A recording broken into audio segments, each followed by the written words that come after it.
सभी को जय मसीह की। तो आज का हम वचन पढ़ेंगे इब्रानियों की पुस्तक उसका 2 अध्याय उसका 5 आयत से। हमारा उद्धारकर्ता उसने उस आने वाले जगत को जिसकी चर्चा हम कर रहे हैं स्वर्गदूतों के अधीन न किया, वरन किसी ने कहीं यह गवाही दी है, मनुष्य क्या है कि तू उसकी सुधि लेता है, या मनुष्य का पुत्र क्या है कि तू उसकी चिंता करता है।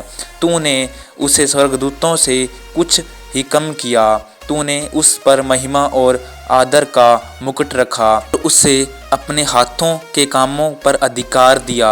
तूने सब कुछ उसके पाँवों के नीचे कर दिया, इसलिए जबकि उसने सब कुछ उसके अधीन कर दिया तो उसने कुछ भी रख न छोड़ा जो उसके अधीन न हो। पर हम अब तक सब कुछ उसके अधीन नहीं देखते, पर हम यीशु को जो स्वर्गदूतों से कुछ ही कम किया गया था, मृत्यु का दुख उठाने के कारण महिमा और आदर का मुकुट पहने हुए देखते हैं, ताकि परमेश्वर के अनुग्रह से वह हर एक मनुष्य के लिए मृत्यु का स्वाद चखे। क्योंकि जिसके लिए सब कुछ है और जिसके द्वारा सब कुछ है, उसे यही अच्छा लगा कि जब वह बहुतों से पुत्रों की महिमा में पहुँचाए तो उनके उद्धार के कर्ता को दुख उठाने के द्वारा सिद्ध करे। क्योंकि पवित्र करने वाला और जो पवित्र किए जाते हैं सब एक ही मूल से हैं, इसी कारण वह उन्हें भाई कहने से नहीं लजाता।